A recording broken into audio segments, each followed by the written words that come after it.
जिल्हा परिषद व पंचायत समिती निवडणुका संदर्भात आजची ही पत्रकार परिषद इथे राज्य निवडणूक आयोगामार्फत आयोजित करण्यात आलेली आहे।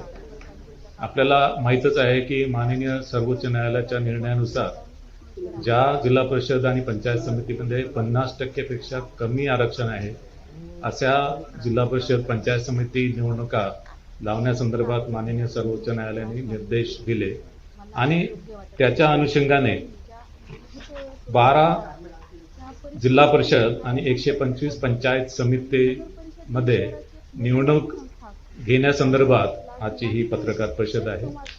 ज्या जिल्हा परिषदांमध्ये या निवडणुका होत आहेत ते जिल्हे आहेत कोकण विभागातील रायगड, रत्नागिरी, सिंधुदुर्ग, पुणे विभागातील पुणे, सातारा, सांगली, कोल्हापूर, सोलापूर, छत्रपती संभाजीनगर विभागातील छत्रपती संभाजीनगर, परभणी, धाराशिव व लातूर अशा या 12 जिल्हा परिषद आहेत।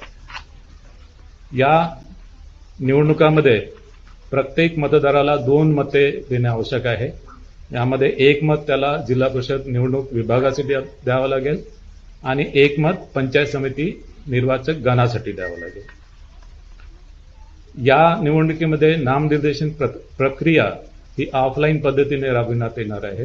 विविध राजकीय पक्ष आणि उमेदवार यांच्या मागणीनुसार नामनिर्देशन पत्र प्रक्रिया ही महानगरपालिकेच्या निवडणुकीसारखीच जिल्हा परिषद पंचायत समिती निवडणुकीमध्ये सुद्धा ही प्रक्रिया ऑफलाईन राबविण्यात येणार आहे।